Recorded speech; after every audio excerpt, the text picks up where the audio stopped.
Well, welcome to another special episode of 10-Minute Record Reviews. And this time, we're here in beautiful Budapest, Hungary. Oh, no, wait. In Washington, D.C., the home of democracy, the home of, well, really a beacon of freedom around the world, and the home of the occasional insurrection.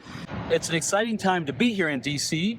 As is usual, democracy is in the air, but especially at this time, with a federal election rapidly approaching. Not here to pick at the threads of the fabric of democracy, but instead to engage in a fascinating project which came my way courtesy of a viewer who has recently purchased the entire physical media archive of The Voice of America. If you're not familiar with The Voice of America, it's the largest of all the publicly owned state broadcast services in the United States, and its origins date back to 1942, right after the Americans entered the Second World War. Of course, in that conflict, the major combatant states had their own international propaganda networks. It was true of the Germans, it was true of the Japanese, it was true of the Brits, and it was true of the Americans. Voice of America functioned as the official voice of U.S. policy and foreign relations during the war. And of course, after the war, when the Americans very quickly found themselves in ideological combat with the Soviet Union, Voice of America was repurposed to be a key cultural weapon in the Cold War. It was useful to the American government as a means of broadcasting an American point of view on international news to peoples living behind what was then referred to as the Iron Curtain. It was also considered to be useful to broadcast into countries which the Americans felt were potentially prone to flipping over to become communist countries. And it wasn't just about the news content, it was also about cultural diplomacy and cultural comparison, because the Americans felt, probably quite rightly, that the culture that they were exporting was as or more attractive than anything anybody else had to offer, certainly between 1945 and 1970. Now, if you've been following this channel regularly, or even if you just know a little bit about the history of jazz or the Cold War, you'll know that jazz was an important cultural weapon in the soft power that the Americans were trying to project all the way through that particular conflict. I've discussed a number of times in this channel how the State Department was in the habit of funding these tours of leading jazz artists in many places around the world. The point of these was essentially to show by example, I suppose, what freedom, so defined, resulted in this case, in a vibrant and exciting and world-class musical scene. The implication being a capitalist lifestyle leads to these wonderful works of art and just a better quality of life. Of course, there are layers and layers of irony to these tours, because the black artists who went on these tours, of which there were many, who were there ostensibly to promote a superior way of life, were quite often performing in countries where the rights they enjoyed there as visitors were far greater than the rights they enjoyed when they returned home to the United States. Be that as it may, what is indisputable is that jazz was a key symbol of American cultural vibrancy all the way through the 1940s, 1950s, and 1960s. And as such, it was a key part of America's international broadcast strategy during the Cold War. And not only did Voice of America broadcast jazz regularly behind the Iron Curtain and elsewhere, they also conducted interviews with famous jazz performers. And behind the microphone for much of this activity was the famous DJ Willis Conover, who conducted interviews of many jazz stars and also, on occasion, would accompany them on these State Department tours. Relating all this to this current project, it was with some interest that I heard from a viewer that he had recently purchased the entire legacy physical archive of The Voice of America, because that archive was likely to include a lot of jazz, a lot of very good jazz from the classic period of jazz from the 1940s through the 1970s, and would also likely include a high concentration of original or very early pressings. Now, I have a conversation yet to come, not quite ready for this video, unfortunately, but soon, with the archivist at Voice of America to determine what the manner or system was according to which Voice of America acquired its recorded music holdings over those decades. But while we don't know that yet, what I do know from the collector when he reached out to me originally is that this collection very likely contains a high concentration of pretty well preserved early pressings of classic jazz recordings. Now, when we first started talking, the original discussion point was whether or not I would be interested in doing a video about this acquisition and about that collection and so on, which of course I was, and which I guess you're watching the first iteration thereof right now. But it soon became apparent that it would be helpful to him, for me and another like-minded colleague, fellow Canadian, a music producer who actually is a viewer of this channel, and we've become friends since, to give him some assistance in triaging this enormous collection, ensuring that he ends up with the kind of jazz collection he's always wanted, and is also able to find a good home for the rest of it. So a few weeks ago, we agreed that we two Canucks would hop on a plane, head down to DC, and meet him, have a look at the collection, discuss the project, and see if there was a way forward to make sense of all this. And so off we went. Now, when you buy a collection of 88,000 records, it presents you with some difficulties that most of the rest of us don't have. I suppose these are good difficulties, but still they're difficulties. Yes, you have the basic challenge of finding what you want and separating it from what you don't want. That's fairly straightforward. But when you're dealing with what may be, in fact, literal tons of vinyl records, records which have not been organized in such a way as to lend themselves to fairly simple and straightforward cataloging, then you've got different problems than simply identifying what you want. First off, you've actually got kind of a data problem. What do you have? What don't you have? How is it organized? And how are you going to go about gathering the information that you need to figure out what you have? Secondly, you have physical problems because these records are heavy and there's a lot of them, but they're also delicate and they're valuable. And you don't want to be moving them all the time in cardboard boxes, which aren't really good storage locations for records. So you need to move fairly quickly and you've got to triage them, hopefully opening each box only once and then finding a home for things. So you've got to be thinking about things like trucks and other boxes and sleeves and cleaning systems and all kinds of things like that.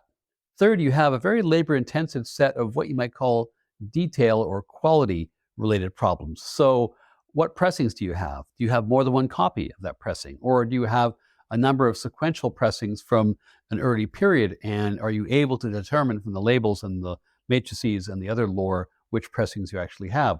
What condition are the records in? Are there any skips or any blemishes? How reasonable is it to consider even play grading 3,000 or 4,000 records that you might want to keep, as opposed to the 88,000 records of which the collection is comprised? In short, the new owner of the collection has some logistical challenges to get through, some quite serious logistical challenges, before the goal of that banging jazz collection we know is in there can finally be realized. So here I am at ground zero of the Voice of America catalog, inventory, cataloging, triaging project. And this is just a small sampling. Actually, this is just a few of the CDs. This is a bit of, I guess, what's going to become the triage room. And I'm going to walk into the main area. And again, the collection is comprised of some 88,000 LPs, some 90,000 CDs, and approximately 55,000 7-inch 45 RPM records. So here I am in the main room where the collection has been fairly hurriedly, but I suppose unavoidably hurriedly boxed up. And so I'll just give you a sense of the volume. There are something like 1,500 boxes of LPs in this room. And we have spent the weekend not doing any serious cataloging, but more just doing some random, as we have come to call it, core sampling of different boxes, just to get a sense of the organization or lack thereof of the collection as it exists in the boxes, as we set up a system to come back and go through this stuff fairly rigorously and triage it for the owner of the collection, but also for the benefit of people who ultimately will come to receive either donations or purchase chunks of the collection as may be suitable. During our visit, I sat down to talk with the new owner of the collection, to talk to him about his acquisition. Now, I'm not going to identify him in this video for the very simple reason that although it is his intention at some point to resell large portions of this collection, at the moment, the timing and more importantly, the content of what's going to be sold, because we don't actually know what's in the collection specifically, that isn't known. And so people being people, there will certainly be lots of interest in this because people like to buy records and collectors are interested. But at the moment, as you can appreciate, those kinds of inquiries would basically just be noise. Hence the anonymity. And please also note that I will not be responding to requests to put people in contact at this time. And I trust everybody understands why this is for the reasons I've mentioned. In any event, here are a few highlights of our chat. Well, first of all, thanks very much for inviting us down to be part of this frankly insane project that you've launched. And I hope you feel sufficiently contrite about having brought others into this project, which is absolutely all-consuming. Just to start off with, what were you thinking? I guess it's been a pattern of mine not to really think. I think at my previous life, I was a treasure hunter, and I saw an opportunity and something about 88,000 albums. Being a fan of music kind of struck a chord with me. And I said, well, worst case scenario, at least I might find some music that I'd like to keep. And I at that point, just went with it. Tell me a little bit about how you became aware of this collection and how it entered your life. So I typically like to scour the government auction sites, and I happened upon a curious auction that said that they had a collection of records, and it was from Voice of America. And I did a little research. I didn't know much about Voice of America. I didn't know kind of if they were in good conditions. I didn't know very much about it. So I called one of the government agencies. They put me in contact with someone at Voice of America, and he kind of gave me a rundown of that. It's a collection that they've had since the 40s. And basically, when everything went digital, just been sitting on the shelves. And they were, looking to sell it, but also looking for it to go to a good home. And it intrigued me. And the collection, you've already, I think, mentioned the LPs, but the total volume of the collection, the different types of media is what? So it's approximately 88,000 vinyl records, 75,000 CDs, and approximately around 55,000 7-inch or 45s. Wow. And based on what you knew already and then what we've discovered this weekend, what genres are included or excluded in that, do you think? I found it was probably a pretty heavy jazz collection. There's also R&B, classical music, a lot of rock, pop music also. And are you happy so far with what's coming up in what we're doing in our core sampling? I think happy is not the right term. I think ecstatic. I just, it has gone in just this core sampling way beyond my expectations. Not only in the sense of finding the kind of music or LPs that I've heard about, I've never seen, have listened to, but also there was always the worry of condition. Them being played over the years and stored. How were they stored? I didn't know if they were stored in a warehouse or climate control. So there's a little angst about the condition. But now that we've kind of dug through there, the ultimate crate dig, I will say that I'm very pleased. Yeah. What we have over here is a portion of the card catalog available for a lot of the collection. It is a little bit, I think rudimentary is the wrong word. It was the kind of thing, I guess, where it makes sense, or it made sense for the people who were archiving it at the time, but it hasn't really given us much of a lead on where to find the materials. And in fact, we spent a lot of the time in the last little while actually trying to decipher the coding that they had on their rolling file shelving to map that to the boxes which we see behind us, and we haven't had much success. So ultimately, I think it's going to be a case of simply excavating this room one box after another and doing subject matter expert triage as we go forward. Anyway, here is catalog. It's by title, it's by artist, it's also by song title, if you can believe it. But of course, because Voice of America was a radio station, you needed to be able to retrieve specific song titles. Needless to say, this is not just jazz. It contains classical, soul, hip hop, contains spoken word, blues, folk. A lot of the old Folkways records are here. There are a few, but not too many, shellac records. We reckon the collection essentially begins around 1954-55. So there must have been a fairly extensive 78 and vinyl 10-inch collection, which we think has largely gone elsewhere. So this collection is basically everything that Voice of America gathered from 1953, 54, 55, thereabouts, until around the time they stopped bothering and went digital, which is probably sometime in the mid-90s. Here is just a small sampling of the 45s. Again, there are 55,000 of these, and folks have been going through and doing bit of an initial triage. Let's just have a look here what we've got. Oh, we got a Davida, Mongo Santa Maria.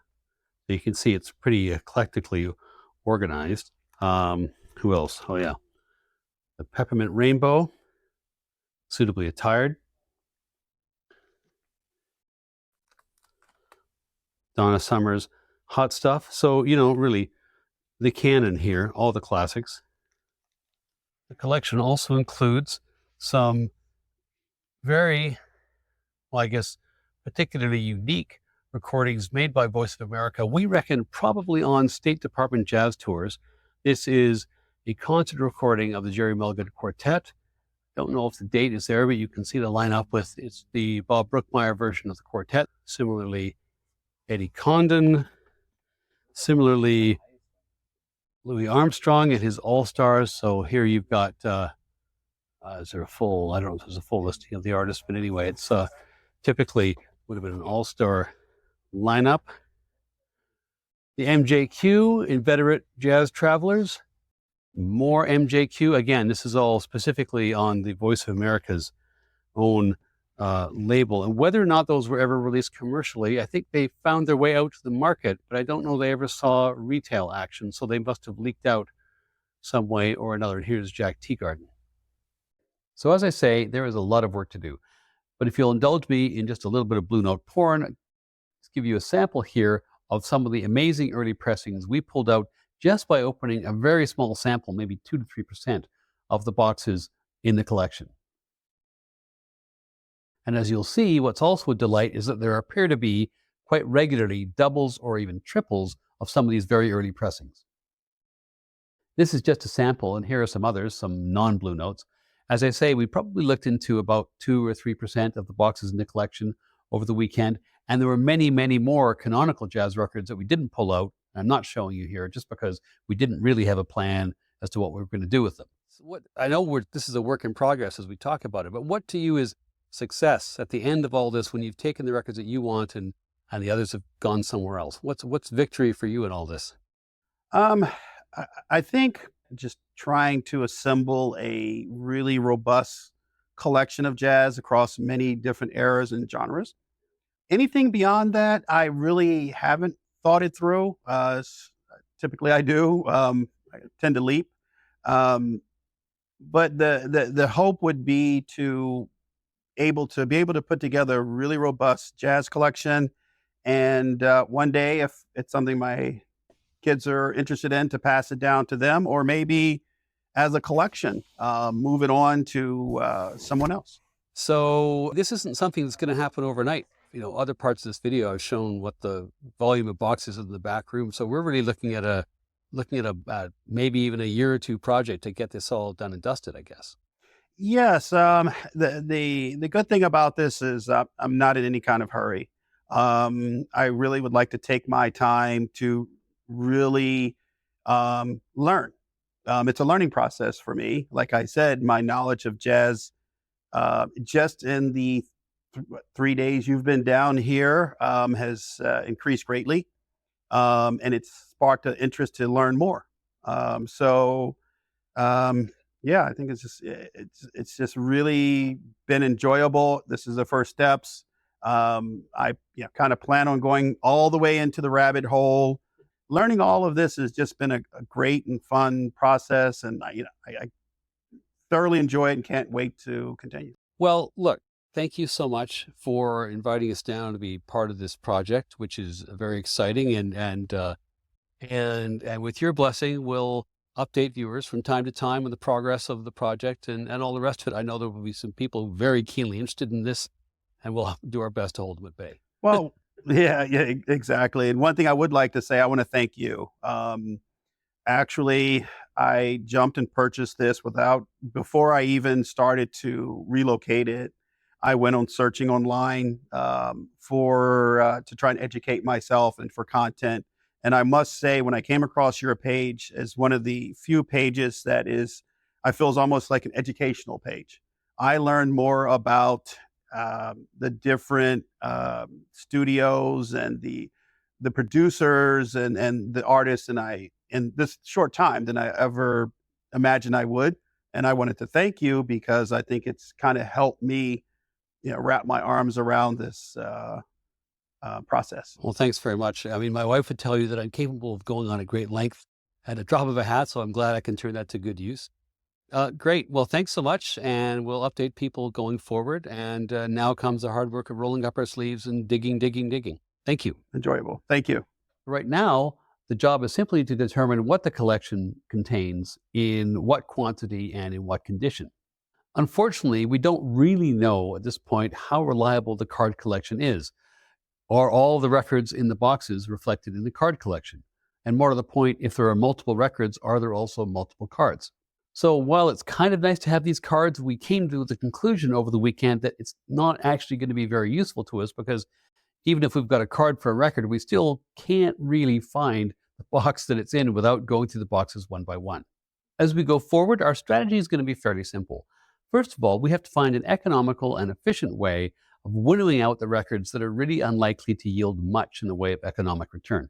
These are records which might have a nominal value, but the time and effort which goes into actually marketing and selling them is probably going to exceed in value the actual return that will be gotten from doing this. So these really have to be donated, whether to record stores or to Goodwill or what have you, if they can be packaged up appropriately. What are we talking about here? We're talking about easy listening. We're talking about marching band records. We're talking about obscure spoken word records, substandard classical releases, of which there are many, compilations that are of not much interest, pop and rock records that don't have much artistic or economic allure, and basically stuff that, let's face it, is just headed for Value Village. Secondly, we have to identify records which do have a substantial economic value, but which probably have to be sold in bulk to make it all worthwhile. So if a record is worth $15 or $20, yes, you can sell those individually, but selling 40,000 of those individually is madness. So those records of moderate value have to be identified, they have to be organized by genre, and then happy homes have to be found for them, ideally in the retail community, or perhaps sometimes through a specific donation to an institution. The fun part, of course, is the third part, identifying records of great value, whether that's great artistic value or great economic value or great rarity, or sometimes all three. And this category of records will include not only the jazz records that the owner wants, but also lots of non-jazz records which are of significant value and will have to be identified and classified and sold appropriately. It will also include jazz records which are great records but are inferior doubles or triples of records that the owner wants to keep. At the end of all this, if we execute this project well, the owner will be left with an absolutely stupendous jazz collection of several thousand jazz records, and what a great day that will be. But that's all in the future, and our next step is to return, this time with a bigger team, and get to work organizing, assessing, cataloging, and just making sense of this enormous mountain of vinyl. A task will be starting at the end of October, and I encourage you to stay tuned as I provide further updates on this fascinating project as it unfurls. Thanks for watching, and we'll see you next time.